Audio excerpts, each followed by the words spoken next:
equally liked and loathed? Is she vying to be President Trump's running mate, though? Here in studio to answer that question and so much more. President Trump will skip Wednesday's GOP debate in Milwaukee. Really? Or backfire. Ron DeSantis hit with major backlash after calling those in the MAGA movement listless vessels. Will this be remembered as his Hillary Clinton deplorable moment? Find out. All eyes on Atlanta as President Trump and his 18 co-defendants have until noon on Friday to turn themselves in for booking and processing. President Trump's attorney, Christina Bobb, will be here with a preview of what's at stake and the defense ahead. And we have the latest headlines and news to keep you running ahead of the pack. American Sunrise starts right now.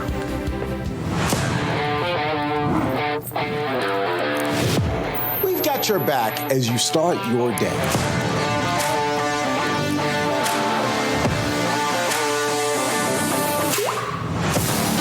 You are articulating what the majority of Americans feel today, and I really appreciate that you do. Y'all tell the truth. You guys are our voice. We watch you every morning while getting ready for work.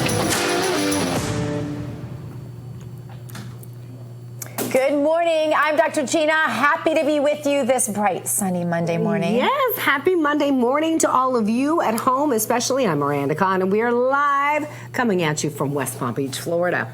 Good to see you. How was your weekend? Good to see you. My weekend was great. Birthday. Got birthdays next weekend. I know. It's all birthdays in the month of August. Do you know why I'm really excited that we can't really show them, but we have sitting next to us the Mod Squad. We're going to show them. We're going to show them. Oh, that's why they're sitting at the desk. Yes. I'm figuring all this out right now. It's okay. Anyway, they're here in our new studios, the Rav Mods. I know everyone's going to be so excited. They're the moderators that are in our chats. If you ever get in our chats with us, they're the ones who moderate that chat and talk about cheese caves and do all the things. So we're excited about that. Cheese caves. That's the one that sticks in her head. So yeah, we're going to be giving you. Everyone wants to see, the face behind the voice. You're I know. Going to be able to see them. We were so excited to meet them. I know. Also, we have MTG in. We have the president's attorney. We've got a great guest lineup. Let's bring in David Brody. He's out in Washington, D.C. David, swimming in the swamp this morning before work again? Yeah, I'm already dirty from the swamp water. Good morning, ladies. Good morning. Happy Monday. Yeah, I'm glad you guys ladies had a good weekend. I saw a Nigerian musical, so go figure. Maybe we can unpack that later. I actually thought it was extremely entertaining, but who cares about my life over the weekends? What we do care about is the big debate, of course, coming up on Wednesday. Oh, or maybe do we really care that much? Because Donald Trump won't be there. But who is here is Terrance Bates in Denver with our headlines. Terrance, great to see you this morning. Ladies and gentlemen, always good to see each and every one of you as well. Let's start in California, which is a state dealing with double whammies this morning as Tropical Storm Hillary is drenching parts of Southern California with flash flooding. Plus, the state is dealing with the aftermath of a magnitude 5.1 earthquake, which spawned at least 6 aftershocks. So far, there are no reports of damage or injuries associated with the tremor, but Tropical Storm Hillary continues to cause major problems with the concern of continued flooding and mudslides. Hillary is the first tropical storm to hit Southern California in 84 years. The system has already dropped more than 6 months worth of rain in some areas, forcing emergency crews to rescue at least a dozen people. President Biden will visit Maui, Hawaii today as the island continues to recover from a massive fire that left more than 100 people dead and thousands more homeless. The president and first lady will take a helicopter tour of the area that was destroyed before visiting the Lahaina community to see the wildfire damage firsthand and receive a briefing from state and local officials. The White House says Mr. Biden will also meet with survivors, emergency responders, and community members to pay respects to the lives lost and reflect on the lasting impact of the deadly wildfires. He's also expected to reassure residents that they'll be protected from developers looking to buy them out. And finally, it is confirmed President Trump will not be on the GOP presidential primary debate stage this week. Take Taking to Truth Social on Sunday, the 45th president writing, "The public knows who I am and what a successful presidency I had with energy independence, strong borders and military, biggest ever tax and regulation cuts, no inflation, strongest economy in history, and much more. I will therefore not be doing the debates," he writes. He also points out that he is leading the field of Republican candidates by, quote, legendary numbers. That's a quick check of your headlines. While I really want to hear more about this Nigerian play David went to, I think we'll have to save that for a later date, guys.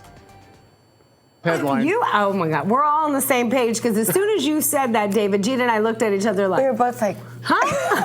you know what he's talking about? We can't just let Nigerian musical lie. So, David, you just got to go there. Yeah. That's a tease for later, ladies and gentlemen. Okay, all right, Okay, got it. stick around. Take us to Lagos, David. Take us to Lagos.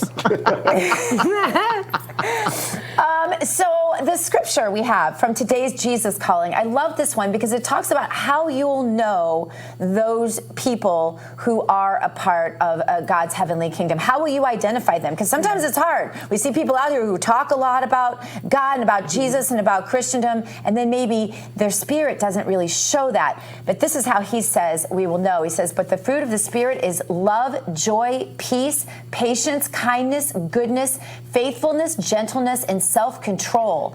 Against such there is no law. And that's Galatians chapter 5, verses 22 and 23. A great way to start the week. You'll know them by their fruit. I love that. I love that scripture. I love it. And I'm looking forward to our moment of faith. We have an update. We talked about Harry Oates. This is a powerful one. A viewer watched and was so touched by it. We're going to have his story coming up just ahead. So more faith coming your way. Yeah, absolutely excited about that. Yeah, looking forward to it. Again, this was Harry Oates. As you know, Harry on the Highway beat colon cancer. So again, we're going to talk about his inspiring story and how it's inspired others. So maybe we'll just continue that. And I love that we're bringing in a viewer for this as well. Somebody who just reached out of the blue and said, I was so inspired by Harry. Yeah. And we had him on the show last week, Harry on the Highway. Some of you know he's battled colon cancer. He's been very, very transparent about that whole process for himself. And he shared his story right here on this show with all of us. And a viewer wrote and said that they had a story that he inspired. So really neat. So take a look in case you missed it. Here was Harry Oates last week. Bring in the one and only Harry on the Highway. He joins us now live where a big event is kicking off today in my birthplace, Springfield, Missouri. Yes, I was actually born in Springfield. I love that. And that's an area that Miranda and I know quite well, being both Midwestern girls. That's right. So, Harry, it is so good to see your beautiful face just lighting up this morning. Give us an update on just how you're feeling and what brings you out there to where Gina was born, Springfield, Missouri.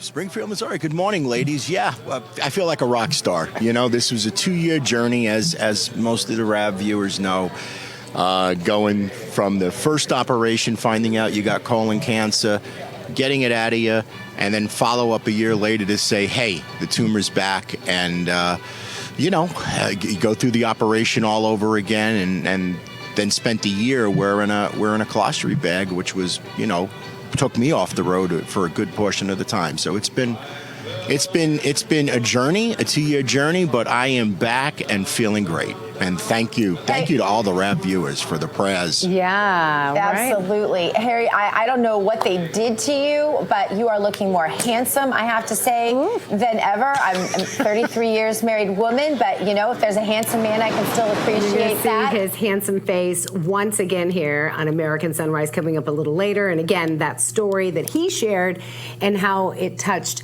another viewer. They're going to make a special connection there. You don't want to miss it. That's coming up here in just a moment. But let's talk about what everyone's talking about. Everyone wants to be the next Republican president of these United States. Anyone, basically, is headed to Milwaukee this Wednesday to debate one another in the first GOP debate of the primary season that is except one, as Terrance just mentioned, the man who is sitting out on top of the polls, and that, of course, is President Trump.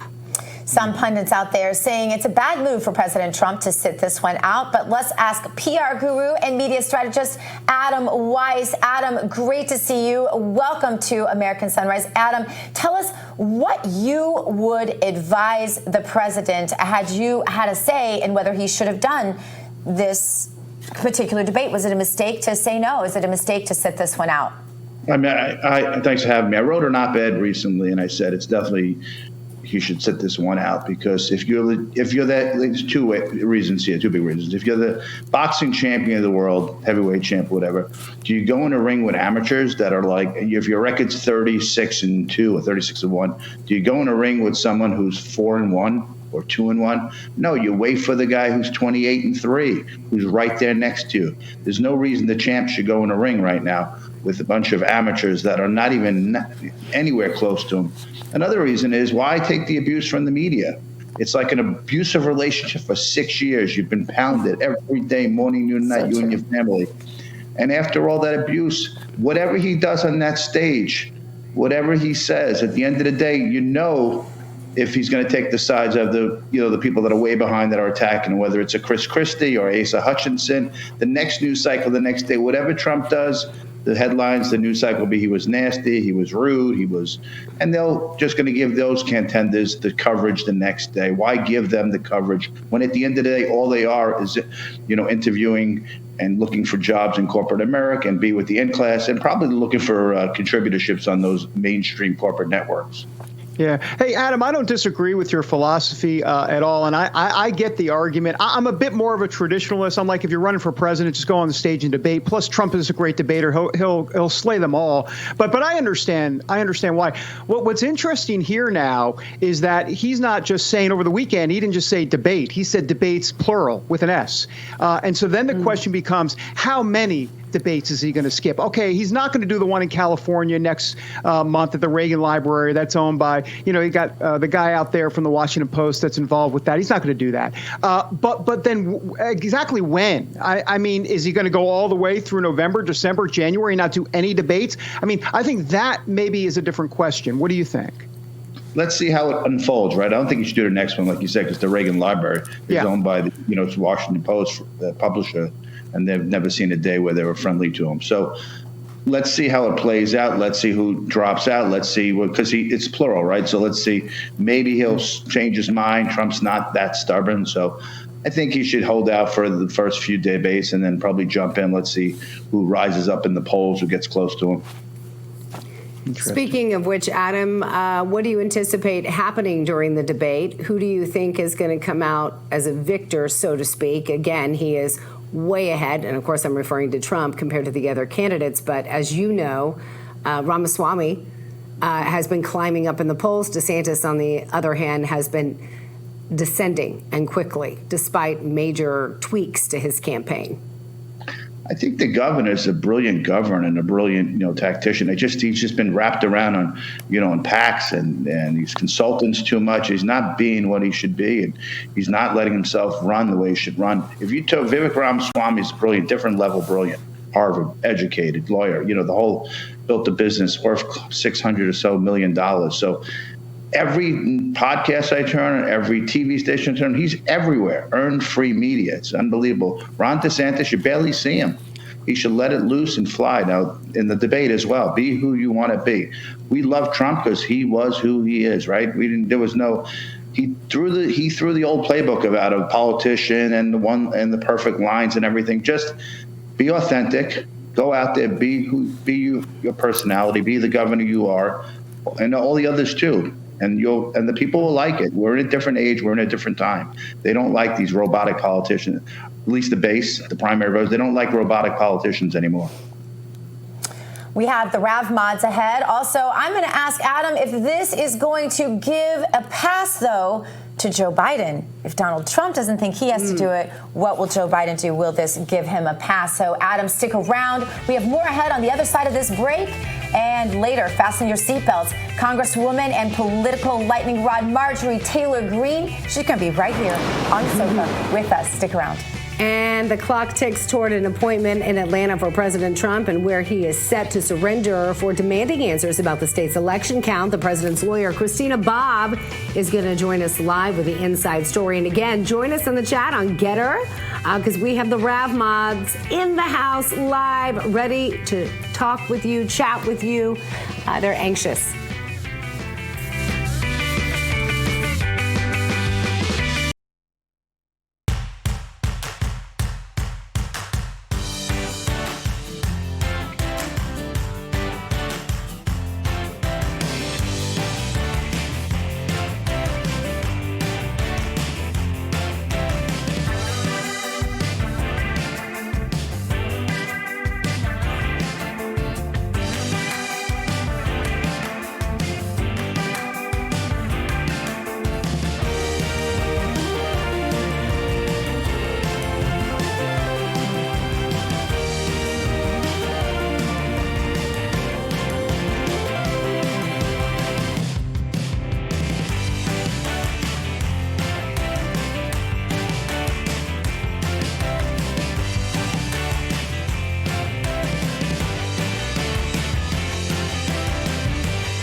movement can't be about the personality of one individual. The movement has got to be about what are you trying to achieve on behalf of the American people. And that's got to be based in principle, because if you're not rooted in principle, if all we are is listless vessels that's just supposed to follow, whatever happens to come down the pike on Truth Social every morning, that's not going to be a durable movement. Listless vessels. Deplorables? He might as well have just said deplorables. We're going to talk more about it with Adam Weiss, who is joining us yet again. Adam, what did you make of those comments? I mean, this just seems to be one blunder after another for DeSantis. Yeah, 100%. I don't even know what a listless vessel is, but, you build up a movement, you built up great economy, you built up a political, class that I've never seen before under Trump that was such amazing followers that I don't know what and that's what kind of Trump propelled him to the governorship, right? And some of the same policies got him elected. And so this is really a bad move. It really taints him in a bad light. And I don't know, maybe you should just say, I most misspoke and I didn't mean to say this. He's really slipping here in the polls. Yeah. I mean, it's just insane what he would do at this point. And, to be clear, this has never been about Trump. Trump is the vessel. MAGA is not listless vessels, but he is a vessel for a much larger issue, if you will, which is, saving the country and getting rid of a two-tiered system of justice. And we can go on and on. But it really is extremely demeaning to all of MAGA to say that. Hey, I'm curious regarding the debates. What do you make of the fact that now that Trump is not doing the debates, you think Joe Biden will follow suit and say, you know what? Well, heck, Trump's not doing them. I don't think I will either. Yeah, I don't think Biden's going to debate about Kennedy at all because, the media is going to take a different tack. They're going to allow him not to debate. They'll give him cover on this as well. So let's not see a debate. Could you imagine if it was a Kennedy that is a Republican and jumped in and wanted to debate Trump? Oh, the news cycle would be like Kennedy versus Trump. But when it's a Democrat, we know the rules, David. It's one set of rules for Democrats, one set of Republicans. The Arizona sitting governor did not debate once in her election. She ran around with a chicken suit, and it was peeps from the media. Fetterman debated once, and it was like out of a comedy skit on SNL. You couldn't make it up how bad it was, and not a peep from the media afterwards or before. So Democrats allowed not to debate. It's true. It's a new system we have. It's a new set of rules for them. But, Donald Trump and Republicans get chastised for this. Joe Biden, by the way, is a walking SNL skit. Hey, Adam, before I let you go, I got about 30 seconds or so. Give me a sense of who you think is going to break through on Wednesday night. When I say break through, it's all kind of relative because no one's going to catch Trump. But obviously, Vivek Ramaswamy, I believe he'll do very well on the debate stage. Having said that, he needs to just kind of tone down kind of like the wonky intellectual 25-syllable words. I mean, I think he needs to be a little bit more relatable, but he's really good. DeSantis, it's a big moment. He's going to be center stage. I'm curious as to what you think the narrative is going to be after this, because I guarantee you the mainstream media narrative after this debate is going to be whoever they deem the winner of that debate. Oh, watch out. He's the guy that's going to take on Trump, and the donor class will start to rally behind potentially this guy. We'll see. It's early, but I think we're going to see some of that. There's the viewers, the GOP hardcore viewers. They're going to watch and see how is DeSantis doing? Is he presidential? How's Vivek Ramaswamy doing? Is he striking the chord like he's rising in the polls? Then there's the class of the media establishment. If Chris Christie does okay, or Asa Hutchinson, and takes enough shots at Trump, they'll declare them the winner, and they'll be the new, the next day they'll be, whoa, Christie did so well, and Asa did so well, and he hit Trump, and Trump wasn't there. So there's two things to view. Where does it make a dent with the voters, and where does it dent with the class, the media class? And that's how I see it the next day. I'll see it there. Yeah. Adam Weiss, appreciate your time here. Thanks. Thanks, David. Thanks for having me. All right. Lots more in American Sunrise. We're going to be joined by, just a whole cast of characters. Did I just call Gina, Miranda, and Terrance a cast of characters? Anyhow, coming up, the border, Joe Biden, not a good mix. And wait till you see the latest numbers coming across the border. It's not good for America. We're going to talk about it when we come back on American Sunrise.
This news break is brought to you by AMAC, Association of Mature American Citizens.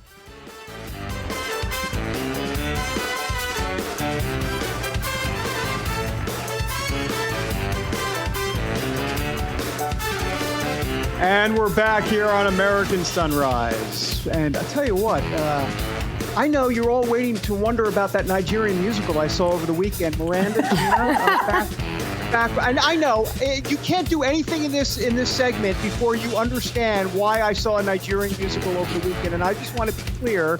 The reason is because actually it was suggested by my wife, and it was really good. It's about Fela, a Nigerian composer.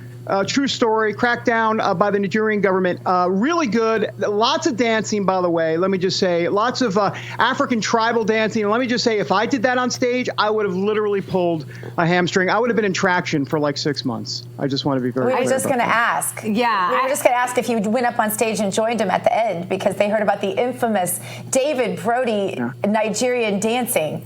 Yes, yes, that's what I'm known for. I'm known for Nigerian dancing. Infamous, though, wasn't? Yeah, I love it how you described us as a cast of characters. Yes, what was that about? What was that about, Mr. Brody?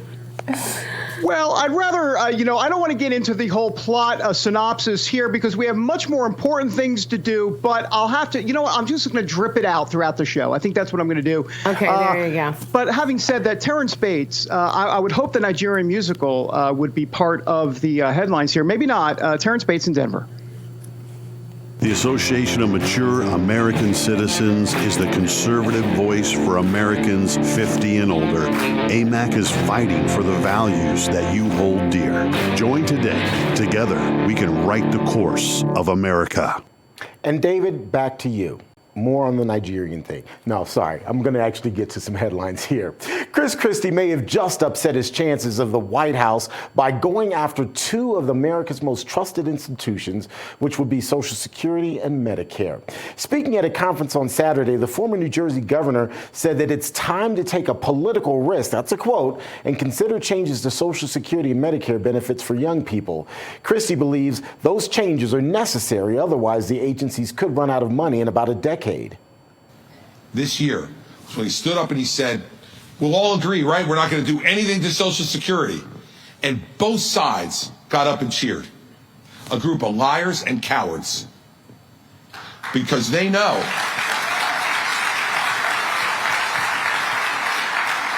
that in 10 years, Medicare will be bankrupt.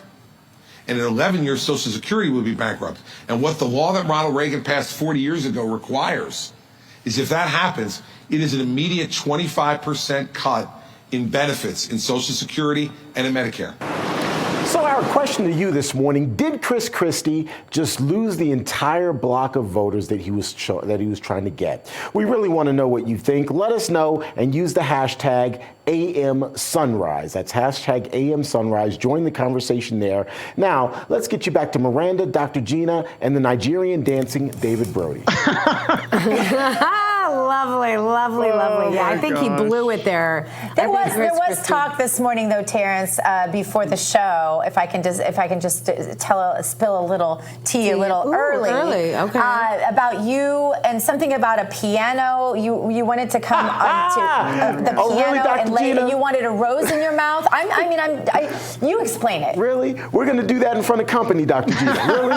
We're doing that in front of. So they were playing like this elevator music, folks. This morning it was like this nice piano riff, and I was jokingly saying that I felt like jumping on top of a piano, laying down with a rose in my mouth and crooning. And Dr. Gina has now shared that private moment with all of you. I love it. Thanks, Dr. Gina. Okay. It might have been a specification of you wanting a yellow rose in your mouth instead of what he was specific. He was about very the specific. About anyway, the color. Terrance, thank you for those headlines. It's a big week for patriots who support President Trump. He's likely to surrender by week's end after being indicted in Georgia, where the district attorney accuses him of trying to overturn the Georgia election in 2020. 18 others have also been indicted in a sweeping racketeering case accused of being a part of a criminal enterprise. The president had this to say about the indictment. They have 4 of them now, if you look. I mean, this is not even possible. 4 over the last couple of months. And frankly, it discredits everything. and they're all very similar in the sense that there's no basis for them. We have the Presidential Records Act, which I'm allowed to do, which, by the way, this guy has probably 20 times more boxes than anybody's ever had. And he's done it wrong. But, it's just, it's a very sad thing when you look at it. And then you look at the suppression. They want to suppress your voice. They don't want you to ever talk about an election. If you talk about an election, they want to put you in jail. And then you say, well, what about Hillary Clinton? She's been talking about. What about Stacey Abrams in Georgia? She's still saying she won the governor's election. What about all these other people that have been talking about elections, including a lot of the congressmen that talk big, and then you look back 4 years or 2 years even, and they're talking about every election that you've ever seen. They try and persuade people that it didn't happen. No, it's a disgraceful thing. And Republicans can't let them get away with it. The Republicans have to be tough. The Republicans are great in many ways, but they don't fight as hard for this stuff, and they have to get a lot tougher. And if they don't, they're not going to have much of a Republican Party. They don't fight as hard. Well, one of President Trump's attorneys joins us right now, Christina Bobb. She's also the author of Stealing Your Vote, a great book that lays out how the 2020 election was stolen. Christina, great to have you with us. Christina, in the Georgia case, will President Trump have a chance to lay out how that 2020 election was stolen in the courtroom and finally have it heard in a court of law?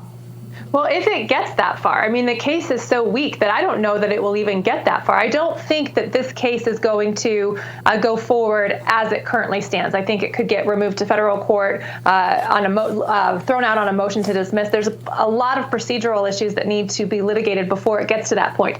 But if it does get to the point in any court, that's absolutely one of his defenses, is that I was right. Not only did I believe the election was stolen, but I was right. So, yeah, I expect to see a lot of information. There's, I think, 17,000 more ballots counted than ballot images, specifically in Georgia. You've got a bunch of whistleblowers that have come forward in Georgia saying they were removed from the counting process. There's a lot to talk about in Georgia. Christina, David Brody here in D.C., one thing that's always frustrated me, there's a lot of things that frustrate me, but one thing specifically is that Donald Trump never had his day at the Supreme Court. This whole idea, the Supreme Court never heard this in 2020 on the merits. They decided to not even take the case. Al Gore had his day in 2000, but this was never litigated properly, and I'm curious to get your response to that. Well, I think you're right. I think the Supreme Court punted in Texas v. Pennsylvania because they were scared, or who knows why. They didn't want to get involved, and so they threw it out on a ridiculous ruling. But I hope it doesn't even get that far. I think that all of these cases that have been brought are so weak that I think President Trump can win on a number of grounds, even before it gets to trial, or certainly before it gets to the Supreme Court. So I hope it doesn't get that far. But if it does, they'll be forced to make a ruling, and I don't know how anybody with any legal integrity could say that these are legitimate cases. Christina, there's been a lot of speculation on what's going to happen, and you mentioned it yourself. We're only 5 days away, but let me ask you, because one of the things that's still bugging me, and I'm sure it's bugging a lot of our viewers, is this grand jury and the charges coming out before the grand jury even voted. Wouldn't that be grounds enough for dismissal? It should be, and I have a feeling that the trial team will be looking at that and making motions in accordance with that. There were so many problems with the way that this grand jury and the prior grand jury was conducted here. If you remember, the earlier grand jury forewoman went out on a media tour talking about how the prosecutors were giving them ice cream parties and socializing with them, which is a big no-no. So that it starts back there. No part of this process has actually gone in accordance with the law, and then accidentally leaking the fact that the indictment was a foregone conclusion before the grand jury even got there. Oops. That's all stuff that needs to be corrected. And Christina, I think our audience wants to know, as somebody who gets to talk to the president on a daily basis, how's he doing? Oh, he's more fired up than ever. I mean, all this does is solidify his resolve to save America. He is in this for the American people. I think everybody can see that at this point. What person with his resources and his fame and notoriety would choose to go through all of this? But he's doing it because he loves this country, and he's more determined than ever, and he believes he's on the right track because of all the attacks he's getting. Well, you let him know that this Real America's Voice audience loves him and is praying for him. And we just really appreciate you being with us. Christina Bobb, she's the attorney for President Trump and the author of Stealing Your Vote. Check out the book. And thanks for being here. Thanks for all you do. Thank you. All right, coming up, Biden says the border invasion is under control, but the numbers don't lie. We'll have details. New study on drinking has casual drinkers really upset. We're going to tell you what the current science says about drinking, and producer Jason is afraid already. That's next. Back in a moment.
Welcome back to American Sunrise. I'm Dr. Gina, along with Miranda Khan here in the West Palm Beach studios. Glad to have you all here with us this morning. Now, here's a story you may not want to raise a glass to.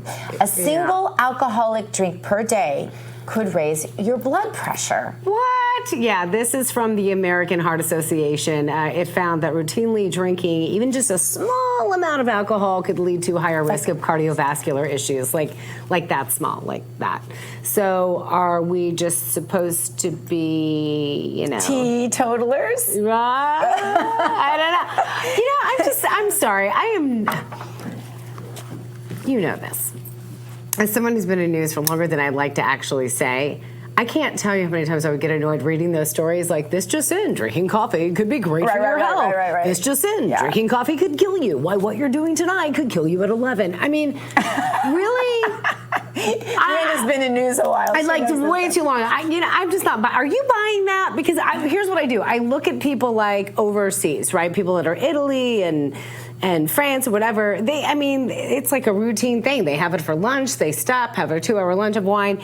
They're not dying of heart disease left and right. No, and for somebody like me, I have low blood pressure, so I'm just wondering if that means I need to drink more. I do too. Well, clearly we're not drinking enough. We're not drinking enough. We gotta. Somehow I don't think that's what the study means. No, I don't. I don't think that. But love to know your thoughts on that. Like, what do you think about that? Do you buy that? Do you not buy that? Love to know. All right, it's time to take charge of your well-being with the Wellness Company. Hey, look, like I did that. Magic, they appear. Check out, though, this emergency kit from the Wellness Company. It is your ultimate solution for those unexpected health challenges, and they do come up. And Gina, I know you just love this because, you're a mom of 5. I am a mom of 5, but I'm kind of a mom of like everyone that I meet. She is. I will accidentally say to Miranda, like, wipe your mouth, honey. You know, like little things like that. I'm like, sorry, I just mommed you. You know, I'll do that all the time. I'm like, you need to stop worrying about this right now. She's like, if I want to worry about this, I can. I'm an adult. But you know, when you are a mom, and when you're a dad, and it doesn't even matter, just for your household, honestly, having a kit like this around for the unexpected moments is fantastic. Anthrax bites, COVID-19, plague, pinworms, pneumonia. I can't talk this morning at all. Because it's talking. No, but you know, here's the thing: unexpected things do happen, right? You know, just the other day, I was talking to a friend who had cut their foot on a rusty fence. Like, what are we doing? I'm like, well, you have to get a tetanus shot. But what if you're in Hawaii right now?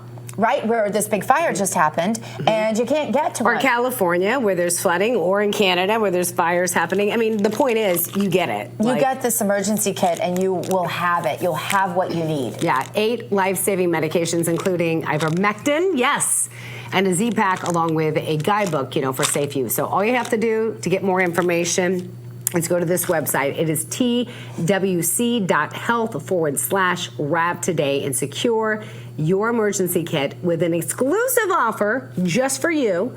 So again, go to twc.health/RAV and use the code RAV at checkout. And guess what? You're going to save 10%. So there, they got everything from your heart to if you've had COVID and you just don't feel right. I mean, they are on top of it. Be ready. All right, moving on from your personal health to the health of our country, our nation's security, more specifically, and serious border insecurity. Take a look at this headline from yesterday's town hall. It reads, border crossing spike delivering a blow to the Biden administration's immigration, quote-unquote, plan. Yeah, the numbers are just literally staggering. According to a new report released by U.S. Customs and Border Protection, illegal crossings spiked by more than 33% last month. That's up 40% over last year. Let's bring in Tara Dahl. She served as the Deputy Chief of Staff of National Security Council under President Trump. Tara, welcome to the show. Of the 136,000 illegals caught crossing the border, Tara, 10,000 of them were unaccompanied minors, kids walking right across the border, and they're also turned loose into the United States. Tara, help us. Yeah, ladies, it's good to be with you this morning. This is an example of this Biden administration turning America into a complete lawless nation. As I've been reporting, I just got back from the border a couple of weeks ago. I spent a long time, 10 days down there reporting, and we were in the Rio Grande Valley sector, and we saw these lines of unaccompanied children. We saw them, and we saw the increase and the surge, and the majority of the increase in the migrants is caused by the Biden administration's policies that he implemented in July of allowing Honduran family reunification. That has caused this surge. So what is this telling us? This is telling us that this crisis is not this irregular migration that the Biden administration claims it to be. It's a direct result of the Biden administration's policies that is causing this. And this also does not include the immigrants who are coming through the ports of entry using the CBP-1 app. And they're legalizing illegal immigration. And we've never been here before. So keep in mind that we have had 1.7 million known gotaways since the Biden administration took office, 2.5 million apprehensions in the last 10 months alone. We have never seen this before. We have never been here before. And then keep in mind the national security implications of what this is causing for the American citizens. We have also, there was a report on Friday that came out and said there was an 800% increase in Chinese nationals that are crossing the border. That's massive national security implications for the United States. That, and I'm so glad you brought that up because I know we've brought this up before. That should scare anybody. When we sit there and we think about that confirmed Chinese balloon, we know that China has been buying land, trying to buy land here. In some places they've outlawed that, but not everywhere in the United States. So a lot of people think that this is a secret takeover. Yes, maybe they're trying to escape the communist rule in China, but maybe they're also here for more nefarious reasons. They're not vetted. Right. They're not vetted. Fine, vet them. Make sure they're not criminals. But there Make is sure no they're vetting. not CCP members, right? But there's zero vetting.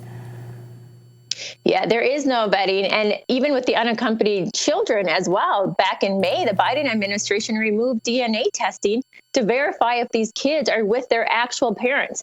They are doing everything they can to open the borders. Instead of securing the borders, they are making policy to open the borders. And they're also selling parts of the wall. That report just came out as well. Instead of using that material that was already been purchased under the Trump administration, they're selling that now. So they're doing everything in complete opposite of securing the border, which is their job, to secure America, secure the national security of American citizens. They're doing the total opposite. And I think it's important to note, too, that even Democrats are catching on to this. Even over the weekend, there was a county attorney who switched from the Democratic Party to the Republican Party in southern Texas, citing the border and saying that, you know, she is concerned about the border crisis, national security. So even the Democrats are waking up. This is impacting all of Americans. It's $150 billion for 2023 that it's going to cost the American taxpayers. That's $1,000 a month that every single American taxpayer family will have to pay supporting illegal immigrants. The Biden administration is supporting illegal immigrants over American citizens. Yeah, and you're right. We have seen some changes there happening in places like, well, just Mayor Eric Adams. New York, Democrat, totally for sanctuary cities, said, you know what, maybe I made a mistake. We can't possibly house all these. I believe it was Massachusetts. We saw that happen as well. And they're not just coming from south of the border, but also our northern border as well. But they're using, as you mentioned, that CBP program, which is just a bunch of googalagook. It's just really, that's what it is. It's saying, well, we're using the CBP program. No, this is not asylum. It's just another way to make it sound like they're not illegal and they're coming through. I also want to welcome in our very own David Brody joining us in D.C. Into the discussion, David. You know, we keep hearing this over and over again, David, and you're in D.C., that people are wanting Alejandro Mayorkas to step down. They're going to try to remove him from office. I don't see anything happening. Yeah, Tara, I was going to ask you about that. And also, it's also very interesting to see these numbers. If you compare, like, for example, fiscal year 2018 under Trump, just taking 2018 as an example, in July, it was like 31,000 or so apprehensions compared to, 186,000 under the Biden administration. I mean, that's 5 times more. So really, I think the question is, why are they doing this? And it's a bit rhetorical. I mean, I believe the answer is because they want to secure, they think, the liberals, the Democrats, think they can win elections by having more illegal immigrants come over. But I'm wondering if you think it's more than that exactly, because more illegal immigrants in this country causes chaos, more economic disruption, and that plays right into the left's hands. Oh, absolutely. I think you're completely right in the voting, too. I think that they are championing illegal immigration over legal immigration, because I think legal immigration, you're going to see more people vote Republican versus the illegal immigrants who are going to vote more Democrat. And I think that's what they want to do. Like President Obama said that he's going to see the radical transformation of America, right? The fundamental transformation of our country. Well, I think that's what they're using right now. They're using the border to make that radical transformation of America. And it's impacting every single American citizen. Our health insurance goes up then, right? Because they get free health insurance. And I was talking to a rancher. So it impacts. I was talking to a rancher in Texas, and they were saying that the public schools, a lot of the American students are leaving because these immigrants are coming in. They speak 5 to 6 different languages. And then that slows down the American students. Or in the hospitals, they were saying there's a local hospital that shut down. And that's because these immigrants are coming in with lice and different diseases. And it's putting at risk the workers at the hospital. So it is impacting us. It's transforming our nation. And I think President Trump, what he's running on right now is the largest deportation in all of American history, utilizing and I think our local. That is a winning message, to be sure. Absolutely. Tara, thank you so much for joining us today. We appreciate it. Thank you so much for having me. Of course. Coming up on American Sunrise, Marjorie Taylor Greene in the house, live in the flesh. She's going to be joining us here in our studio. And she, as you know, doesn't hold back. She'll be here with her thoughts on the Trump indictments, the GOP primaries, and who should be President Trump's top pick for his running mate, because rumor has it some people are talking about her. Right. And also next, Snow White may have been awakened, but now they are trying to make the Disney princess woke. woke. This will make you mad because we can't make this up. Stick around. More American Sunrise right after this.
All right, welcome back to Real America's Voice.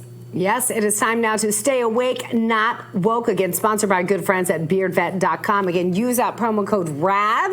And guess what? You're going to save 10% off of it. And we need it because it's Monday morning, right? That's this is right. the best. I love it, too. And I like him. He's a really good guy who owns this business. So much rather contribute to somebody who makes a good product, who is a veteran, who's not woke. Yeah, exactly. Like, how hard is this? Speaking of woke, though, who doesn't love the Walt Disney classic Snow White? I love it this too. movie. I love it too.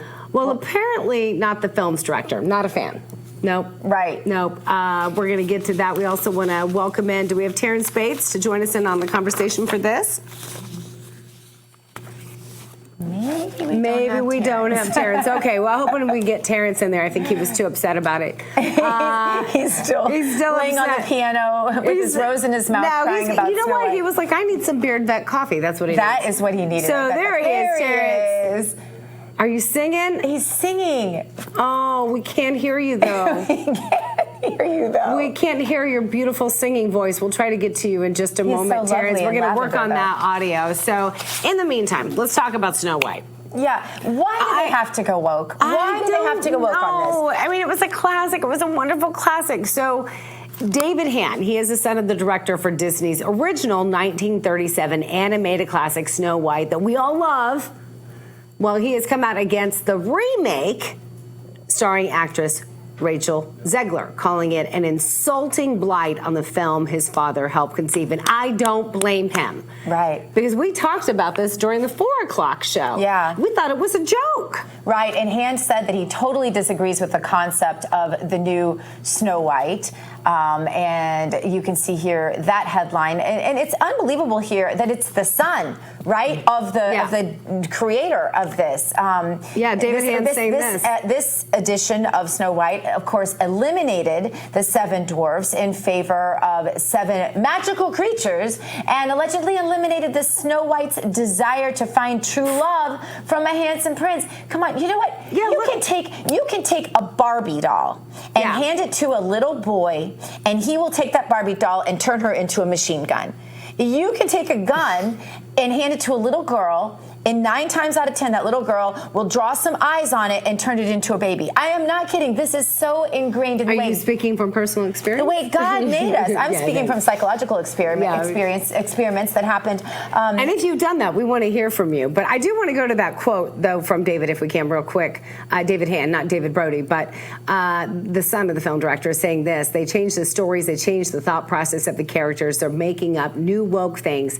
And I'm just not into any of that. There's no respect for what Disney did and what my dad did. I think Walt and he would be turning in their graves. And I couldn't agree more. Yeah. You know how much of a fan I am of Snow White. Like, people have called me like Snow White. And now it's like, they're I know, it's really upsetting. But it is. Like, you know what? It's not Snow White anymore. You just made a different film. Call it something else. Right. You don't need to keep tweaking it. It's like make a parody of a movie and call it a parody, and I'm fine with that. It's like, that's Seven your White. thing. Go do it, but you don't get to use. Did I say 7 Snow White and the 7 dwarves? So they're getting rid of the dwarves. I mean, come on. Yeah, and I think it is. I don't understand why there aren't copyright violations on this. I don't understand how they can take something that Walt Disney, who was a Christian man, who believed in Judeo-Christian principles of governance, who believed in entertainment and not, pushing your values on other people, which is all the left does today. Yeah. I don't understand why it's not taking his intellectual property and changing it. How is that okay? How is that okay? How is that even legal? You're right, though. I think it should be decided in the courts. I think that there should be lawsuits. Yeah, and we're not talking about like a little tweak here and there. Like, the entire story has basically been rewritten. So no, and when you're talking it's not about even Snow White and the 7 Dwarfs, in my opinion. But what do you think? You hear what we think. We don't like it. Negative. Rav Mods are here. I'm not even going to see it. Rav Mods are here. They're in the chat. They want to hear your voice. So go there, get our True Social, you name it. We want to hear from you. We're Coming so up, happy though, to have you guys we here. are. We love you, girls. Coming up, we're going to drain the swamp. Gosh knows it needs it. Don't miss it. That's coming up next on American Sunrise.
Welcome back to American Sunrise. I know it's Monday and you're probably itching to get out the door, but you don't want to miss this because it is time now for our Moment of Faith segment. In case you missed it, last week we did a very special interview with one of our very awesome, heck of a guy, Harry on the highway. That's what we like to call him. Harry Oates, again, one of our RAV family members, and it was just awesome to see him. We do have the best team here at RAV, and one of the best is Harry. He's one of the team that brings you our show and every show on the network every single day. Harry also, though, just came through a big fight with cancer and shared his battle. Yeah, Harry was quite blunt, and I love that about him. He's a straight shooter about how it was God who actually sustained him in the worst of times. Take a listen.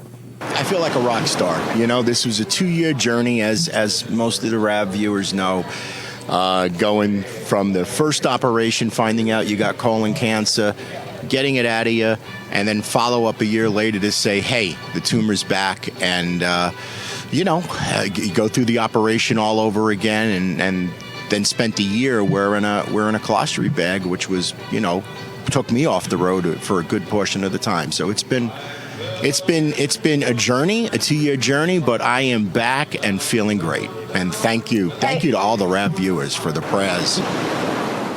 Well, all of us felt inspired after seeing that, but the purpose of doing that was to see how you would react. And one of our viewers was so touched and so moved that his name is Neil Jackson, and he's from Lynchburg, Virginia. And he reached out to me and he said, I listened intently to Harry Oates this morning. I, too, survived cancer surgery, 40 hours and 11 months as Mass General due to God's will, that I would have a mission. Harry's right. Prayer works. I know, too. The colostomy for me is permanent. So what? He said, God gave me the task to end fentanyl pain relief addiction to save others through FinBlock, which I wrote to you earlier about. I really connected this morning. Thank you all for Harry. All my best. Amazing. Isn't that awesome? Were all so blown away by Neil's note that we invited him to join us, and he joins us now. Neil, thank you so much for being here. Neil, you really turned the battles of your lifetime into a big positive. Tell us about that.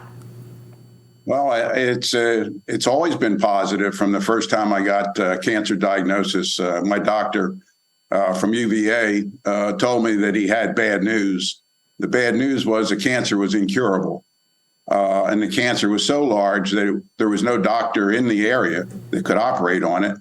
And it was a need for such a large operating room that only 2 existed in the country, Mass General and at Mayo Clinic. So I went to Mass General, but I told my doctor, I said, I didn't hear any bad news, Doc. I said, what I hear is that if I'm fortunate enough to come out the other side, God will have a plan for me. And here's the plan. Today is part of that plan, and Harry's part of that plan. And Harry's inspiration to me was incredible. I've been out of cancer for 10 years. I had a total of, the cancer surgery itself was 23 hours. And then all of other types of surgery that takes place to correct things that happen when you're in the hospital for 11 months, you find yourself, under the knife for another 17 hours. So, it took a while. I've been 10 years out. That's some of my artwork, by the way, but that's all cancer cells. Beautiful. That's all I love it. Cancer. And it's a chondrosarcoma cell. But Harry is a wonderful guy. And the fact is that, everybody kind of tends to lean on God at certain times, but that's what he's there for. And I was saying to Miranda earlier in the text that sometimes you wonder where God is, and then you find out he's been there all the time. Where has he not been? And it's an incredible journey. It's probably the cancer diagnosis, as I read it to my doctor, is the best thing that ever happened to me. It changed my life. Wow. It brought my family together. And whether I lived or died through it, and they told me I had, and this is a true statement that Dr. Hornacek, who now runs the oncology division down at University of Miami, he said I had a 1 in a million chance of living. So that's incredible. Wow. And here you are to share your moment of faith with others. And it's going to be like this ripple effect. Yeah. I'm trying not to cry, Neil. Whoa, so impactful. So stand by. We'd like to introduce you to someone joining us live from Waukesha, Wisconsin. It's our very own Harry on the Highway. Come on in, Harry. Hey, ladies and Neil. Hi, Neil. How are you, sir? You brought tears to me. I'm happy that you are too. Oh, God bless you, man. I mean, prayers and God brought us through this, obviously. Yeah. Oh, there's no doubt about it in my case. No doubt. Harry, I want to your ask case. you. I want to ask you, Harry, when you found out and saw Neil's response to you sharing your story, and now he's sharing his story, what was your reaction? Again, just hearing him say that, I'm like doing my best to hold back the tears because it's just so impactful. Yeah, you know, hearing him talk about me and then hearing what he went through, which is a million times more than what I went through, you know, it's incredible. And I tell you, you know, when I got back on the road and the emails and the people that have reached out saying that I've helped them because I came out with my story, right? I could have prevented this, right? I could have gotten a colonoscopy at 50 and I didn't. So I did this to myself, right? And then thank God they caught it and we got it all cleared up. So I've been hearing stories no matter where I go, whether it's face to face or it's through emails of how, you know, my storytelling through our RAV family has helped somebody in their family. And Neil, I mean, my gosh, what, you know, your story's just unbelievable. I mean, you brought tears to my eyes, that's for sure. Well, Harry, it's my honor to be on with you and the ladies, and we're on a mission together, okay? And we take that, if we take that seriously, hopefully we'll live long after we're gone. And we'll bring a lot of people to God, and we'll bring a lot of people to cure. And no matter what our tasks are, we've been given something ultimately that not many people get. Is another chance. And you're going to be a great tool for that, as I hope I'm going to be. So let's stay in touch. All right. All I say absolutely, to you, we'll exchange information. What I say to you, Harry, is I love you very much, and I want to see you succeed and live for a long, long time. I'll pray for that. Well, we're going to pray the same for you, Neil. Sarah. And go ahead, Harry. And tell us, Neil, where we can find your artwork. Oh, my artwork's in my home. She wants to buy some. You just started a new career. You didn't even know it. It's beautiful. Yeah. It's all drip painting. It's two-dimensional, and it's done with a knife or even different types of ways, even paper clips and stuff to drip the paints. But I stopped that once I listened to President Trump, and he convinced me that I was dangerously involved in drugs. And basically, I say to him, he saved my life. I ended up stopping a tremendous amount of fentanyl and opioid addiction that I had undertaken as a pain patient, a chronic pain patient for life. But one thing I want to say to you, Harry, is I was very fortunate. I think some of the best people in the world work in the cancer centers. They're unbelievable nurses, technicians, doctors, and when I got to meet Dr. Hornacek, who's the #1 surgeon for me in the world, when he finally let me go after almost 11 months in total, he put his hand around my wrist. He says, "I want to let you know that I've been praying for you every day." And this is love that. You know, because he was facing at home. His wife had gone through 2 battles of breast cancer. His son had a medical problem that they were dealing with. And I said, with all that behind you, you're praying for me? He said, absolutely. Yeah. And there's a lot of tears between Dr. Hornacek and I. So he's an incredible guy. He's in Miami. And, you know, you're lucky to have him. There's a lot of tears shedding right now, Neil. Tears of joy, though. Yes. I want to thank you for, again, sharing your moment of faith, and Harry as well. And I think people know now that power of prayer is real, and they're going to keep on praying. Thanks to both of you. God bless you, Neil. God bless you, Harry. Looking forward to seeing you next week. And Neil, please come back again. Thank you, ladies. Appreciate you. I look forward to it. Thanks, Harry. Take care of yourself. Thank you, Neil. God bless you. God bless you both. Up next, as American Sunrise continues, Marjorie Taylor Greene, the firebrand Congresswoman, never holds back. She's joining us on the couch to talk all things politics. She's here in 2 minutes. Right back.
It's her little secret. Okay.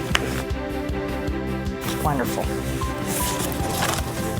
Ahead on American Sunrise, Congresswoman Marjorie Taylor Greene is here to bring the fire. Who should be Trump's running mate? Should it be her? She's here in studio. We'll ask her that and so much more. And the upcoming Republican debate, does it really matter if President Trump isn't there? We'll discuss.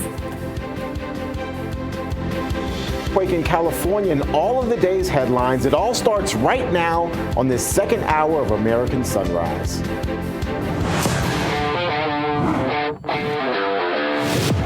We've got your back as you start your day.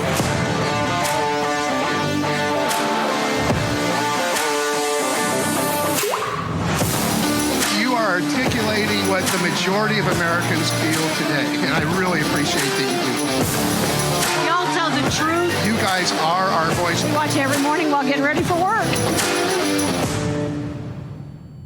Good morning. I'm Dr. Gina. And I'm Miranda Khan, and we're coming to you live from West Palm Beach. Also want to welcome in our good friend, our buddy, our pal, David Brody, who is in Swampland, D.C. Good to see you, my friend. I'm still trying to wipe the tears from that last segment, but I'm going to get through it. That was so inspiring. It really was, and that's exactly what you're going to see on American Sunrise. Good morning, ladies. Look, I wanted to have popcorn for Wednesday's debate, but then when Trump decided he's not going to go want, popcorn turned into Alka-Seltzer for me. I don't know about you, ladies. But let's go ahead. I thought he was going to say alcohol. Yeah, I would say, speaking of Alka-Seltzer, let's bring in Terrance Bates, but that makes absolutely no sense. Terrance Bates in Denver with the headlines. Terrance, don't take that the wrong way. Oh, I'm taking it the wrong way, David. I'm absolutely taking it the wrong way. I've got my popcorn ready, ladies, for your next interview, so let me get through these headlines really quickly. California dealing with a double whammy as Tropical Storm Hillary is drenching parts of Southern California with flash flooding. Plus, the state is dealing with the aftermath of a magnitude 5.1 earthquake, which spawned at least 6 aftershocks. So far, there are no reports of damage or injuries associated with the tremor, but Tropical Storm Hillary continues to cause problems with the concern for continued flooding and mudslides all week. Hillary is the first tropical storm to hit Southern California in 84 years. That system has already dropped more than 6 months worth of rain in some areas. And in other headlines, we want to talk more about former Trump White House Chief of Staff Mark Meadows. He's calling for the Georgia indictment against him to be dropped. Meadows' lawyers filed a motion on Saturday asking a federal court to step in and dismiss the Georgia state criminal charges against him related to Trump's alleged efforts to overturn Georgia's 2020 election results. The former North Carolina congressman claims that his alleged actions should be immune from prosecution because they were performed in his capacity as a federal official. In the 37-page court filing, Meadows' attorney argues, quote, the conduct charged here falls squarely within the scope of Mr. Meadows' duties as Chief of Staff and the federal policy underlying that role.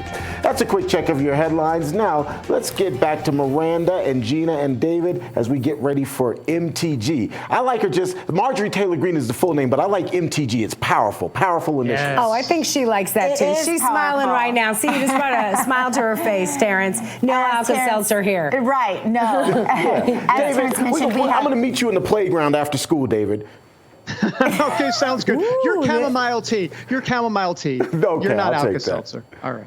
All right. We'll get back to you guys in just a moment. But first, as you mentioned, teed it up right there. Yes, we have a very special guest in studio today. Joining us is the Congresswoman from Georgia's 14th District. She always brings the fire, never a dull moment when she's in D.C. Congresswoman Marjorie Taylor Greene. Great to see you. Great to have you in studio. Thank you. The first question that I have to ask you straight off the bat, because everybody is talking about it, is do you want the VP pick?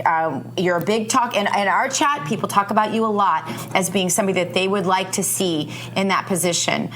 You took the choice not to run against Donald Trump, like some who I do think want that position also.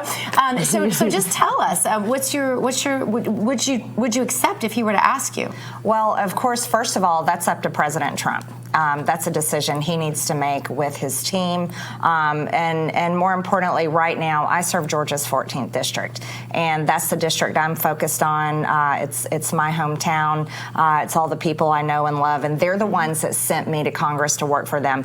I'm very focused on our Oversight Committee investigation into Joe Biden and also Hunter Biden. That's very important to me, as well as the committee Homeland that I serve on. Our border is out of control. Over 300 people are dying every single day from fentanyl. Yeah. And then also I'm on the COVID Select Subcommittee. And I really want to see Dr. Anthony Fauci come before our committee. And we need to hold those accountable for everything that they did to our country throughout the COVID shutdowns that should have never happened. So that's my focus right now. And of course, but they probably love it. Your constituents would probably love it if you were the pick. Georgia is a purple state at this point because of all the cheating. I don't think it's really a purple state, but at this moment, it's a purple state. At least appears to be. So you could deliver that for President Trump. So would you say yes? Well, that's something I would think about very seriously, and I would be honored if he asked. Honored if she does. Okay, so let me ask you, there's a couple other names that popped up. There was a big debate. Good thing you weren't here last week. Nikki Haley's name has come up a couple times. Gina and I are in agreement. We don't think that's a possibility, but David Brody kind of said, it kind of could make sense. Who on that stage? Again, the debate's coming up. Trump's not going to be participating in it, and I want to get your opinion about that. But who on that stage do you think would be a viable VP pick, if not yourself? Well, I believe I want to hear their policies. I want to listen closely. Whoever would be Trump's VP pick, they need to have a good understanding of business and our economy. They need to have a good America First foreign policy slate. That means they don't need to be driving us deeper into a war in Ukraine. They need to be pushing for peace in that country. They also need to have a good understanding of the MAGA America First agenda and be willing to carry that torch on, because that's what has become important to all of us. Would you support any of those candidates if they wanted to be VP? Would you support any of them? At this time, I don't support any of them for that pick. They're all trying to run for president. Unfortunately, they're losing badly. President Trump has an over 40-point lead, and I've been calling for everyone to drop out of the race. Let's get behind President Trump. We need to hold our resources, especially our donations, and we need to be pulling our party together behind President Trump. He has the most votes of any Republican presidential candidate in history. He's proven himself for 4 years with an incredible agenda that America knows and loves. I want $1.75 gas back like we had under President Trump. I miss those days. It seems so long ago. Yes. But the debate is happening. We know that the president has confirmed. He's gone to Truth Social, said, look, I'm not going to do it. 60-point lead over some of these others. Don't need to do it. Is that a mistake, though, do you think, for him not to participate in the presidential debate? No, I don't think so. I don't think it's a mistake. I actually advise President Trump to don't even bother with it. It's so you a waste. told him, don't even do it. It's a waste of his time. America lived through 4 years of his presidency. He doesn't have to prove himself on a debate stage next to candidates that can't even stand next to him. So I told him, I said, go do something else. I'm thrilled that he's interviewed with Tucker Carlson, and I can't wait to watch that. The Republicans could do a lot more to stop all the madness that is happening right now. Congresswoman, you voted for the speaker. It was a controversial vote. Do you feel like he's doing everything he can? Good point. To get us out of this ridiculous persecution of this president? I'm really glad you asked about that. So in the House of Representatives, and I know it's hard for people to understand, because I introduced articles of impeachment on Joe Biden on his first day in office in 2021. So for me, things can't happen fast enough. That's where I sit. In the House of Representatives, we have 222 Republicans. It takes 218 votes for us to pass anything on the House floor. That's no matter who is speaker. That's no matter who's in leadership. It doesn't matter. We have to have 218. And you know how hard it is to get everyone in your family to agree on which restaurant to go to for dinner? It is hard to get 218 Republicans to come together and agree on the details of a bill or a policy or a direction that we need to go in. But what I'm very excited about is our Speaker, Kevin McCarthy, is pushing hard for an impeachment inquiry. And that is something that I expect to see on on the House floor when we go back into session in September. But why isn't he talking more about this persecution of this president? And then I want to, part B of this question for you. You're from Georgia.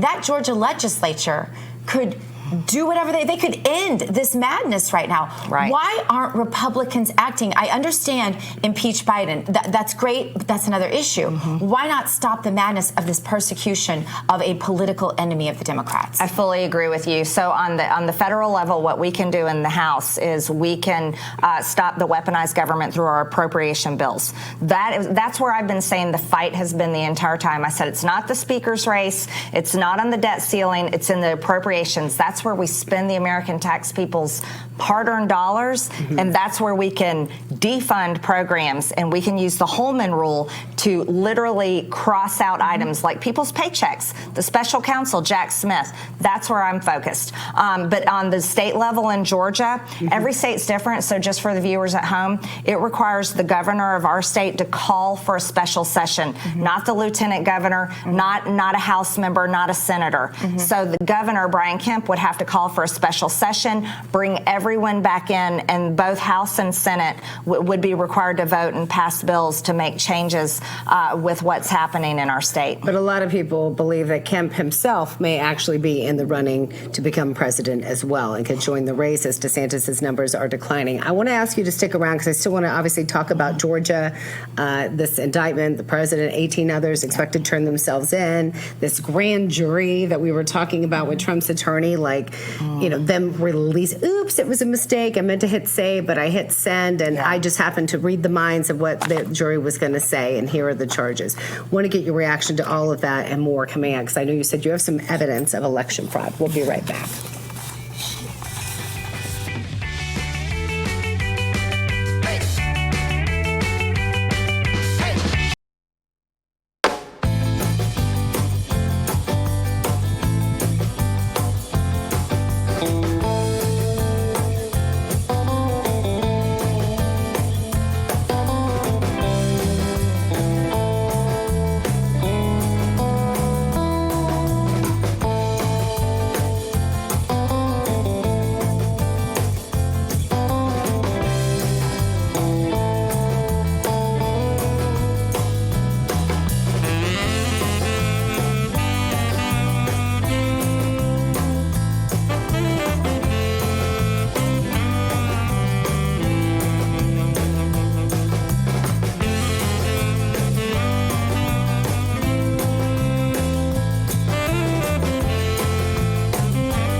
Of impeachment against Joe Biden. And less than 2 weeks later, I was kicked off all of my committees by House Speaker Nancy Pelosi. They said it was for Facebook comments and replies and likes, but we all know the truth. It was because my articles of impeachment on Joe Biden were correct. He was indeed abusing his power as Vice President of the United States. Now we have more information to prove that not only was I right then, but it was more damning than we already knew. So when do the impeachments start in TG? That's what everybody wants to know. Well, what we have to do is we have to pass the impeachment inquiry, and that's where we've been struggling to pull 218 Republicans there to pass it. Though? Yeah, why? Because I'm sorry, but when I you talk to your colleagues, and just, I mean, what is their excuse? Well, this is where everyone's probably, and you in the chat are probably saying, this is why it's a uniparty. But seriously, one thing that you will give credit to Democrats, they said we were going to go after Trump, and guess what they have? Fourth indictment. Why can't the Republicans come together? And even going to your point, talk about it even. I mean, Kevin McCarthy's been not exactly out there saying, we're going to go after him, we're going to impeach him. An inquiry. Like, what more evidence do you need? We've had witnesses. We've had text messages. I mean, one after the other.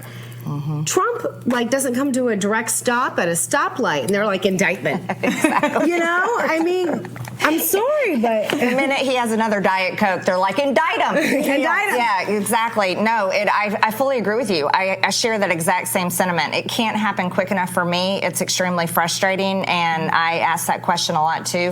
I will give Kevin McCarthy credit. He is pushing for the impeachment inquiry, talking about it repeatedly on interviews. But here's our situation in the House. It's not just what we call rhinos or moderate Republicans. There's a few people that claim to be conservatives. Ken Buck from the Freedom Caucus said that he wasn't quite there for impeachment. There's several others that are saying the same thing. You used to be on the Freedom Caucus. I used to be, but I'm not there anymore. My voting record hasn't changed. I'm one of the most conservative Republicans in the House, but I'm more interested in changing the Republican Party and accomplishing things in the House of Representatives instead of just being a no vote, constantly trying to blow everything up. And you can't change anything unless you're willing to get in there and roll up your sleeves and get to work. And so that's the type of person I am.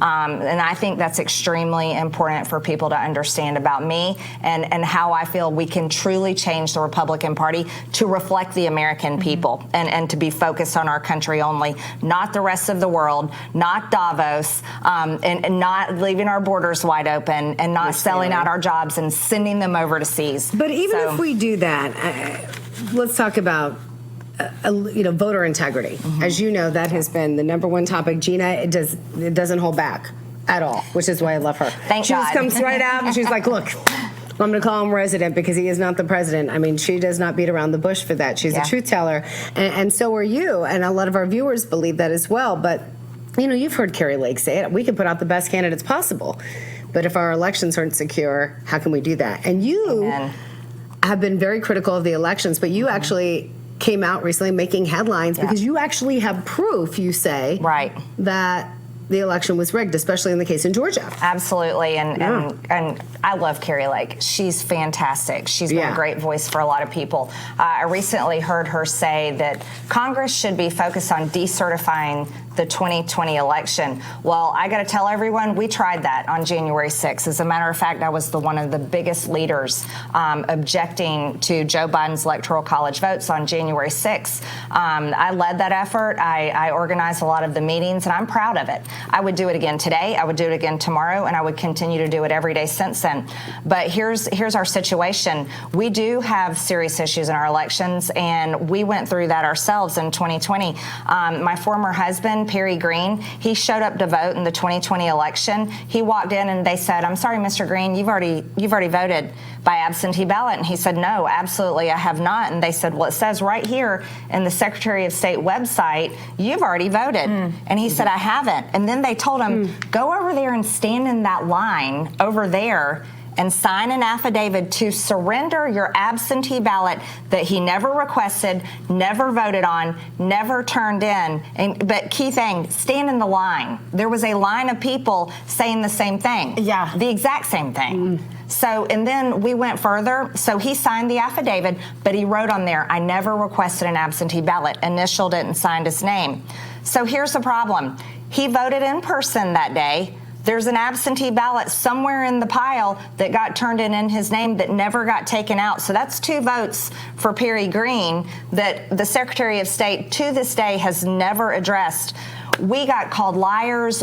Major articles, news stories written about me saying I was lying. They accused me of lying on the witness stand when I was accused of insurrection and had to spend $1 million in legal fees defending myself. Yeah. But we hired an attorney and we FOIA'd the information. Here's what came back.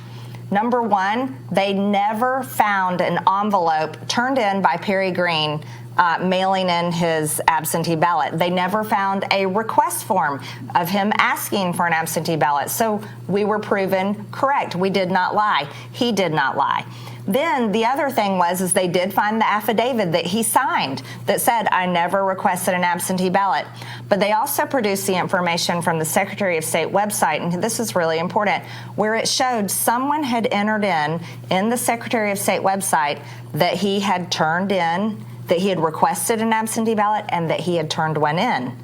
And then the Secretary of State website shows where they canceled his ballot, but they didn't cancel it. No one went and got it out of some stack somewhere. Wow. And then it showed him voting again. Wow. So that happened in my state. Haven't heard one thing from Brad Raffensperger, our Secretary of State. Haven't heard one thing from our governor, Governor Kemp, who says our elections are perfect and argued with President Trump the other day on social media that I seriously had a problem with. I said, you should be calling out Fani Willis. You should be calling out the deep state. You should be calling out stopping this persecution of the Democrat and Joe Biden's top political opponent, not arguing with President Trump over our elections when I can tell you right now, we've got the proof, we've got the receipts because we FOIA'd them and had to spend money on an attorney that, as a matter of fact, my ex-husband's vote was stolen. It was stolen, and no one did anything about it. And that's why they call her the firebrand. Congresswoman MTG Marjorie Taylor Greene, thank you so much for joining us in studio. An honor to have you. I think you're our first Congresswoman to sit on this couch with us, right? I think so, but certainly come back again. This is beautiful studio, and it's so fun to be with you guys. Yeah, thank you so much. All right, we want to head out to Terrance Bates now, who joins us in Denver with our look at our financial headlines, sponsored by AMAC.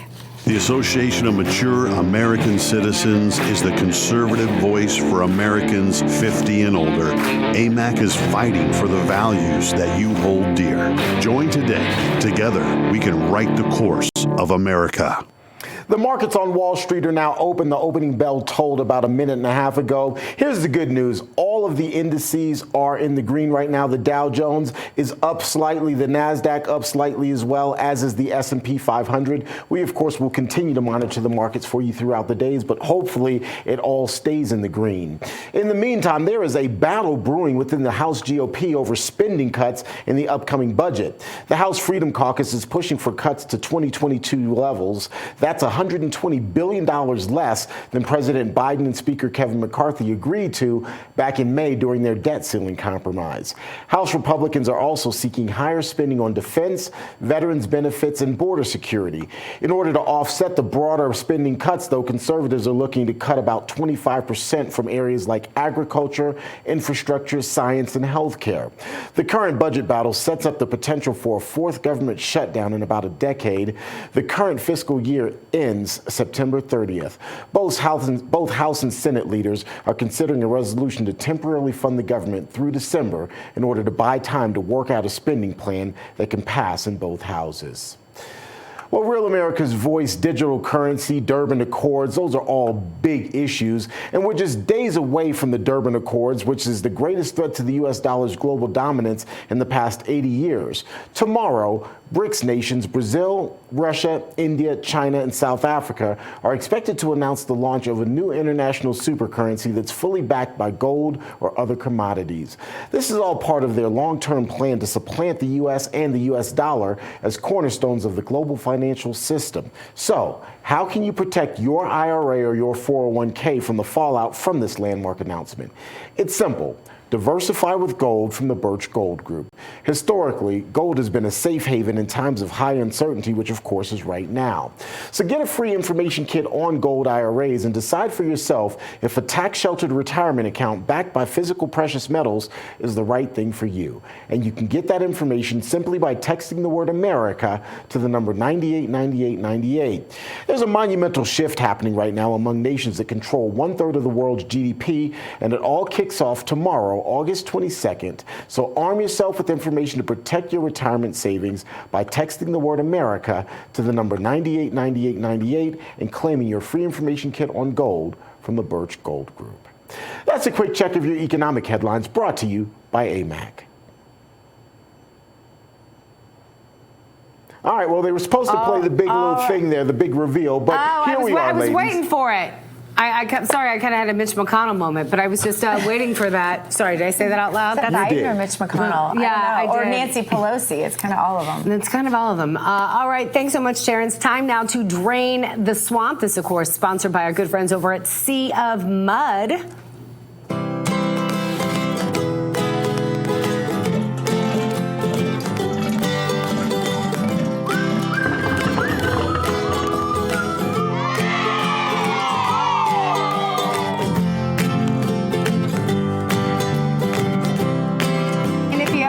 Chance, be sure and check out their website.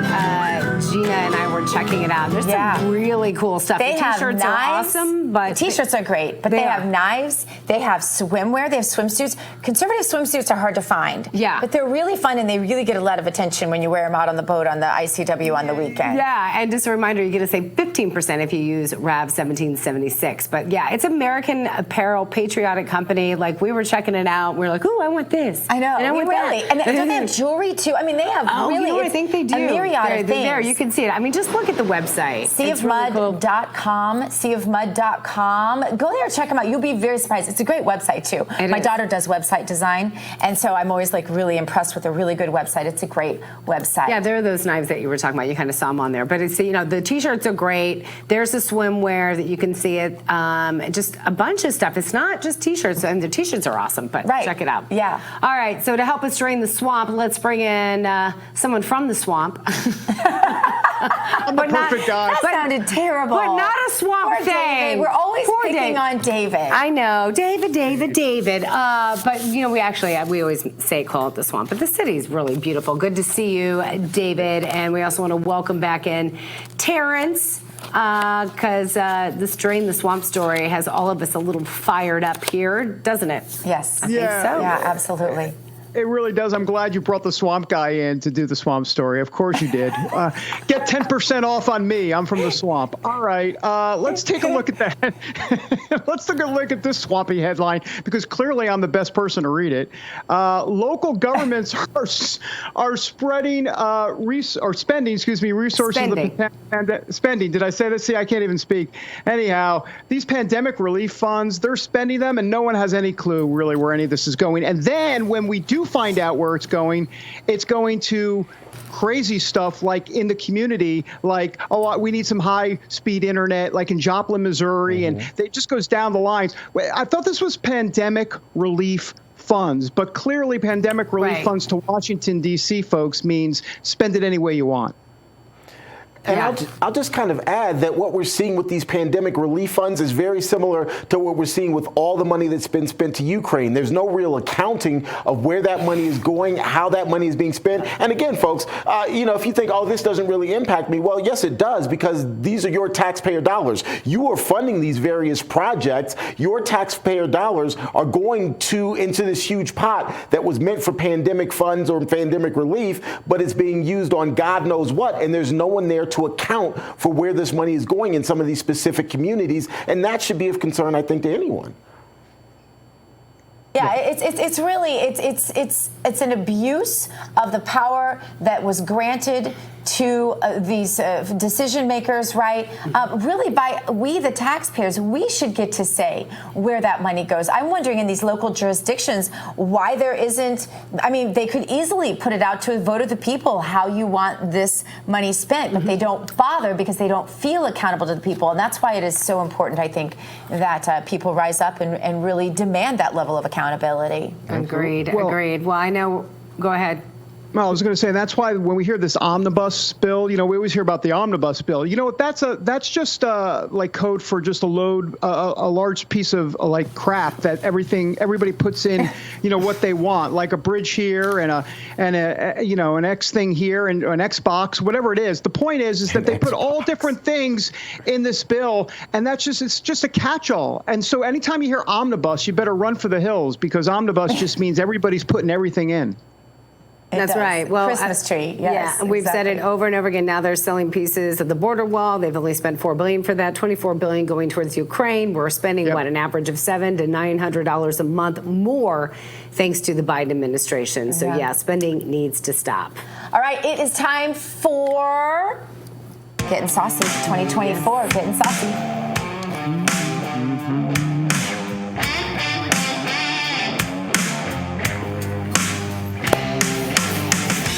Ooh, get ready to tantalize your taste buds. This we made ribs sponsored. This weekend. Ooh, girl. We made ribs you didn't this invite weekend. me? Well, mostly what I did was sleep. I should rephrase that. My husband made ribs with the amazing Red State Barbecue from redstatebarbecue.com. They were fantastic. Oh, I bet. And then I went back to sleep. I bet. Yeah. Wish I would know. Some good friend. Now I'm just giving you a hard time. So redstatebarbecue.com. Again, use the promo code RAV10 for 10% off. They were fantastic. And this apple bourbon sauce, can we talk about apple bourbon sauce? It is absolutely my favorite. It's got just a little kick, just a little sweet, kind of like a Southerner. It's a little something. Perfect thing. But they have tons of flavors. There's so many flavors. In fact, they have the Memphis sweet, the Texas spicy. They have North Carolina and South Carolina local barbecue sauce. No discrimination against the North or the South there. Even an Alabama and a Kentucky style barbecue sauce. I need to taste the Alabama sauce though, because I consider that my sweet home. It's where I started my broadcasting. Yeah, Sweet Home Alabama. Yeah. There you go. I knew you were going to say that. All right. You did. You knew I was going to say it. RedStateBarbecue.com. Use your promo code RAV10. You get your 10% off. Got to try this stuff. I'm telling you, it's not like, and we're from the Midwest, Miranda and me, and it's not like any other sauce I've ever had. I was always like, I love Gates. You talked about Gates Barbecue. There were others that I loved. You can't really get it where I live. You can order this. They make it come to you fast. It is the best of the best I've ever had. And that's a lot for a Missouri girl to say. And I wasn't invited. Just throwing it out there. David, not that I'm upset. No, I'm just kidding. Sorry. That's okay. What's saucy in D.C. today, though? Oh, well, there's always something saucy in D.C., and sadly, it's a bit unsavory as well and a bit immoral. But then again, we should do the unsavory and immoral segment. Well played. Nothing like Red State Barbecue. Always tastes supreme. That's right. This unsavory moment sponsored by Mitch McConnell. No, but let's go to this headline, shall we? Let's go to a headline from Axios, because they're talking about an actually interesting story.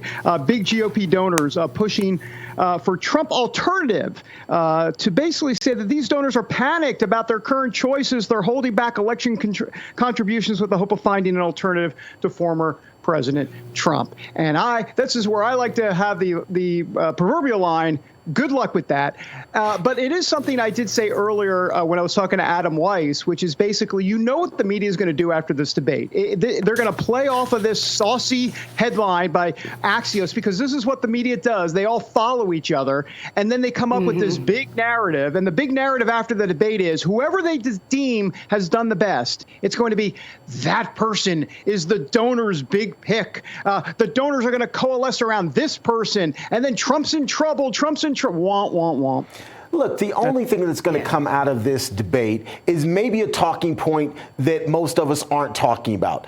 And it's not about the candidate. It's an actual issues talking point. That's the most that's going to come out of this. And the reality is I'm probably being a bit too optimistic there, because most of the talking points are already Trump talking points or Trump policies that someone else is going to parrot. So don't expect a whole lot of substance to come out of Wednesday. We'll continue talking about it, guys, but we were talking about saucy. Speaking of which, Red State Barbecue, as you know, is amazing. And Breaking Point host David Zier is an incredible, phenomenal cook, and he knows great barbecue. So check out as he works up another delicious meal. Well, if the news of the day has got you down, there's always comfort food. And the way to get to your heart is through RedStateBBQ.com. Red State Barbecue. They've got incredible rubs and sauces here. And we have with us Dave Carroll from Red State Barbecue. How are you, sir? I'm great, David. Thanks for having me. Love seeing all those bottles lined up in front of you there. Yes. I might start drinking them without anything. They're so good, so delicious. I use them in everything. And, I try to eat healthy. I save the red meat for 1 or 2 days a week. And one of the things I've been doing is using your product in dishes that you wouldn't normally think. I made this great Asian cauliflower. People are eating a lot of cauliflower rice. They chop up the cauliflower, they cook it down. I make it with sesame oil and soy sauce and fresh ginger and coconut milk, and then I throw in the taproom fire sauce instead of the Asian chili sauce that I would normally use. This stuff is awesome. It's on fire, and it's just such a great product. And you know what? You can incorporate all these products into anything you have. And one of my favorites too is the Alabama show horse. I make a slaw with it. Really wonderful. So I just wanted to share that with you, Dave. So what else is going on?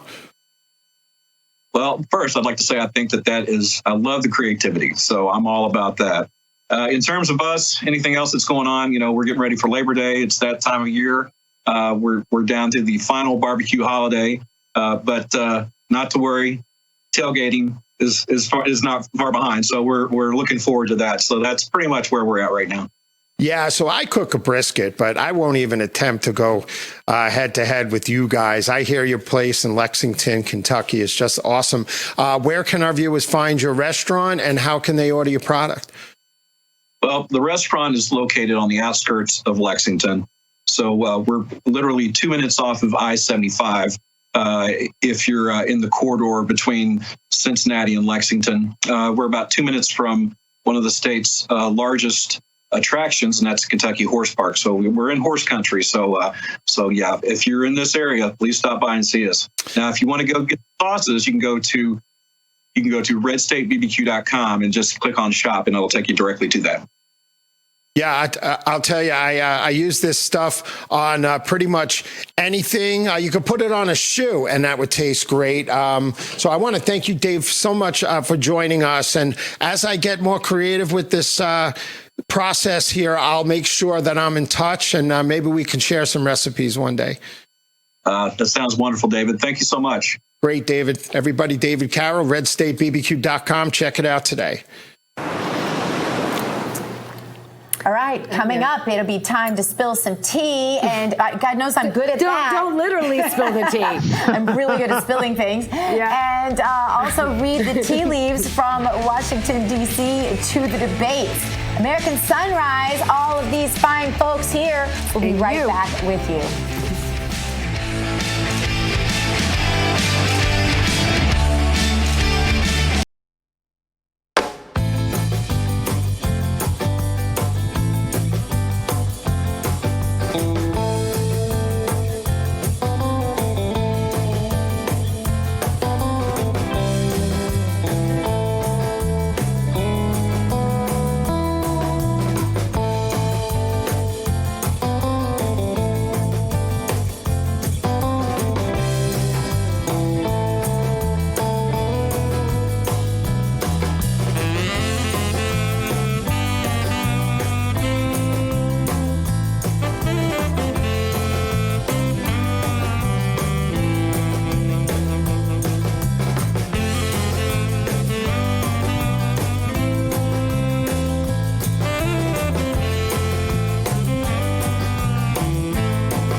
Welcome back. We are here in West Palm Beach. I'm here with Miranda Khan. We have David Brody in Washington, D.C., and the one and only Terrance Bates in Denver. And guess what, guys? It's time to spill some tea.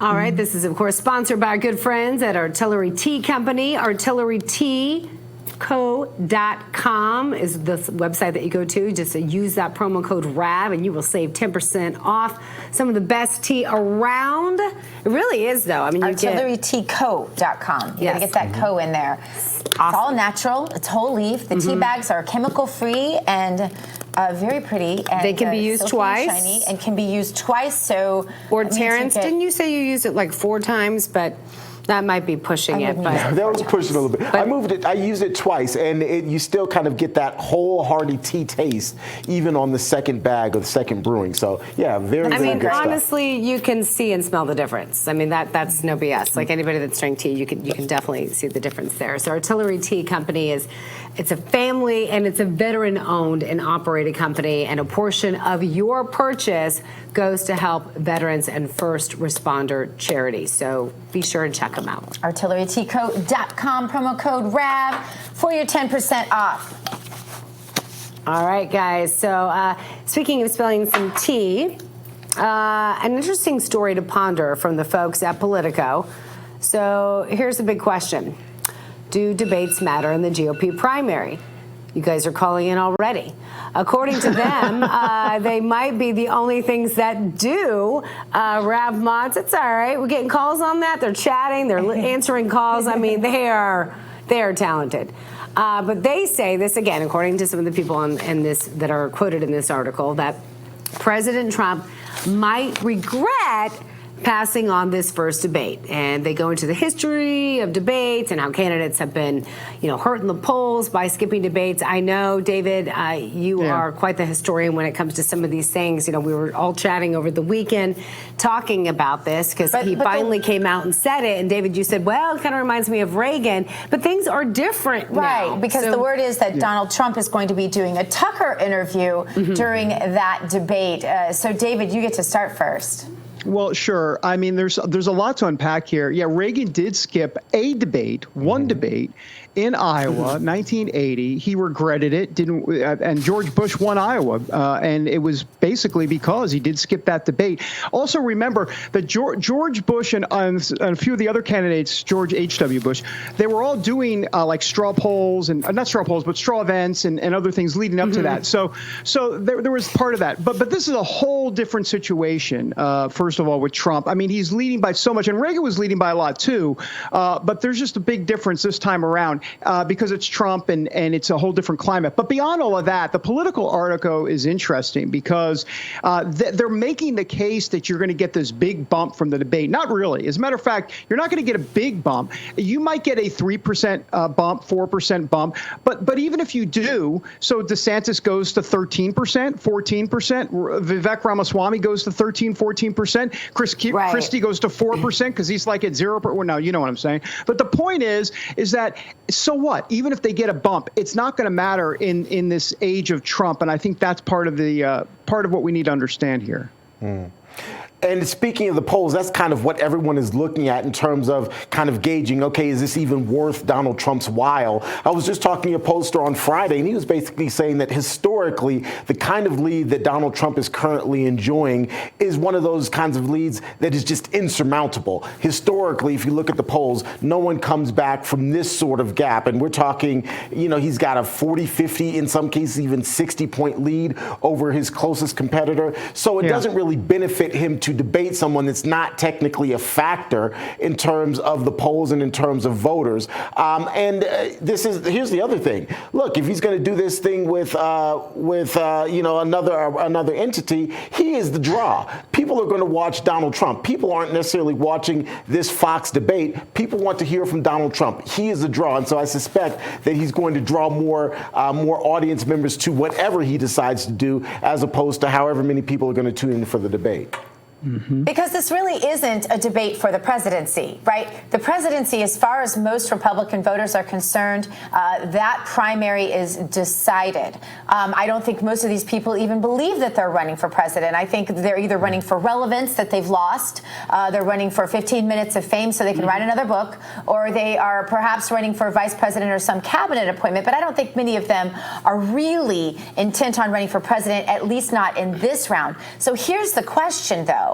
Does Donald Trump excluding himself from this make it easier then for Joe Biden to exclude himself from the Democrat primary? I think that's the question. We'd love to hear from our viewers on that, because Sunny Side Up is coming up next. You're going to want to stick around because more American Sunrise is coming at you. Back in a moment.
Back to this edition of American Sunrise. Hope your morning is off to a better start now. I'm Miranda Khan. Joining me once again, Dr. Gina here in West Palm Beach, David Brody and DC, and Terrance Bates and Denver. And the show always flies by, but real quick, flies by. I hate to do this, guys, but we have a very special announcement today. I just got some breaking. You're doing it. I just got some breaking news. What is it? What was that? What is Zen it? Jr. What is it? It's Colin's birthday. Oh, happy birthday, Colin. Happy birthday, Colin. So, as we say time and time again, we really are a family here. And I know the viewers are like, who's Colin? It takes a whole team to pull this together. Colin is just a great guy. He's part of our team members. He works behind the scenes. He does so many different things. I couldn't even list them all. But he's a jack of many trades, and so we just want to thank them because none. And a master. That's us all, isn't it? But we just want to give a big shout out to him. Happy birthday! All right, it is time for Sunny Side Up.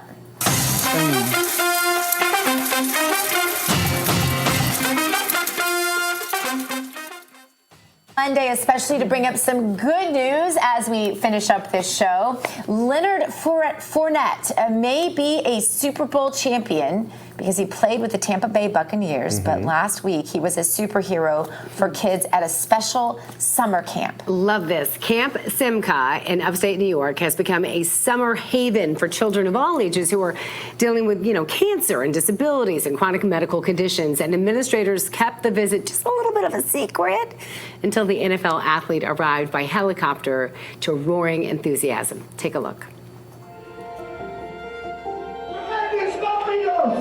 A big welcome to Leonard Fournette!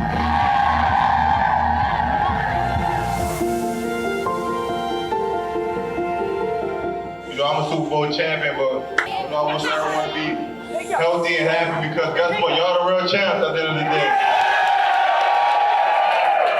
And just seeing y'all, man, it brings joy to my heart. And even though I don't know y'all yet, while I'm here, I'm gonna get to know y'all. 2 days, and I love you guys. Appreciate y'all. Winning, nothing else. This is a championship game. Team on three. 1, 2, 3, team!